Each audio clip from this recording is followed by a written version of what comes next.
Hello, I'm Amy, and this is Jen, and Hello. we are this playful therapists at Speak, Learn, and Play. That is a mouthful today. It's Monday, and Yes. it's a rough one. It is. It's a tough one today.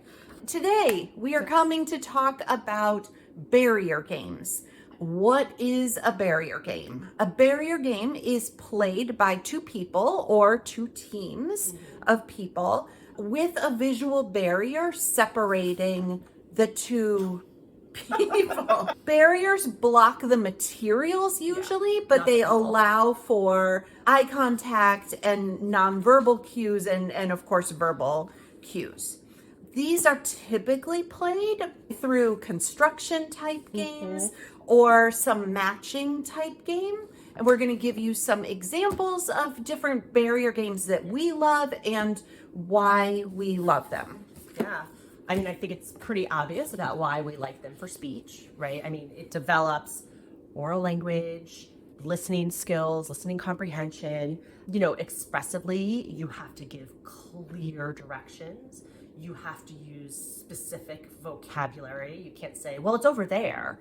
You actually have to use, spatial terminology, over, under, next to, beside.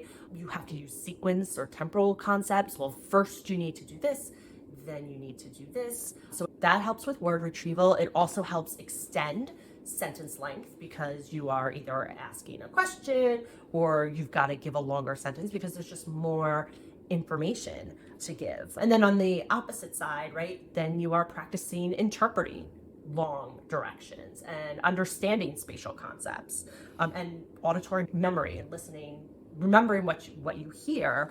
And then even pragmatically, right, is my message clear? Do I have to change it to make sure that somebody else understands it? How am I monitoring my own delivery? Am I speaking too fast? Am I not speaking fast enough? All of those things kind of go into the engagement and the communication skills that we want. And you can kind of do barrier games really with any age. With younger kids, I love doing drawing, where someone draws a picture and they have to describe what they did and see if they can come up with the same picture. We usually do that with like a little file folder so the other person can't see. A big hit one is using Legos, where somebody builds something and then they build it and then they have to tell someone else how to build it. And then even before that, especially for using Legos, we might have to come up with shared terminology. What is this brick called? Or what is, how many spaces are that? And it's challenging for a lot of our kids. And some other building ones are make and break. And similarly is Jenga Maker, which is like Jenga pieces. And they give you a card and you have to explain to the other person how to build it. And then you have to the other person has to try and guess what the actual image is. And also for like younger elementary kids, this is from a site called The Listening Room, where you have two pictures and some of the details, about 6 or 7 of them, are different. So you have to ask questions about your card to see if you can find the differences. So for example, this card has an airplane. So I might ask, do you have an airplane in the sky? And someone's going to say, no, I only have clouds. And then you kind of play it like this, right? And it says even on the back, don't let them peek. So it looked like that. And that's another great way to build language skills. And then for some of our older kids, which is super fun, I think we've talked about this game before, Gnomes at Night. Hands down favorite. Yeah, and it's great. This one's great in teens too, where you have to sort of work together to get all of the treasures. And each person has a side of the board and it's like a maze and you have to tell them where to go, but you can't jump over barriers, and it's magnetic. So each person has a piece on each side and you can't like move it by itself, otherwise everything will fall down. And there's a time constraint, which makes it really good for practicing how to manage anxiety. Yes. So for mental health, I really like barrier games to practice communication for all of the reasons that Jen just said. Sometimes I will prescribe, I'll use that in quotes, prescribe gnomes at night, actually, to parents and kids who are having just a hard time communicating with each other, because it is such a good way. It's a cooperative game, you're on the same team, and you've got to find that common language to communicate with each other to successfully get all of the treasures before the time is up. I love them for practicing frustration tolerance. It is really, really hard to make your needs known or make your, like, no, it has to be this way. So really practicing how to do that effectively without letting your frustration take over and ruin the game for you. Turn taking, really good for turn taking, really good for theory of mind, which is something we haven't talked so much about yet. Theory of mind is imagining what the other person is thinking or feeling. So realizing that what I see on my board is not the same thing that they see on their board or on their side of the barrier, and trying to figure out what they are seeing and how we can communicate that with each other.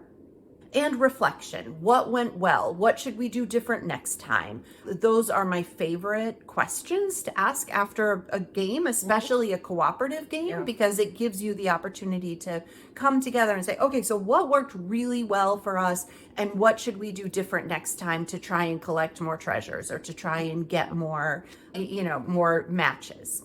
So two of my favorites are an old classic, Battleship. Very good for frustration tolerance, very good for figuring out. This one is electronic, so there's a little less figuring out because it'll just tell you there was a hit or not.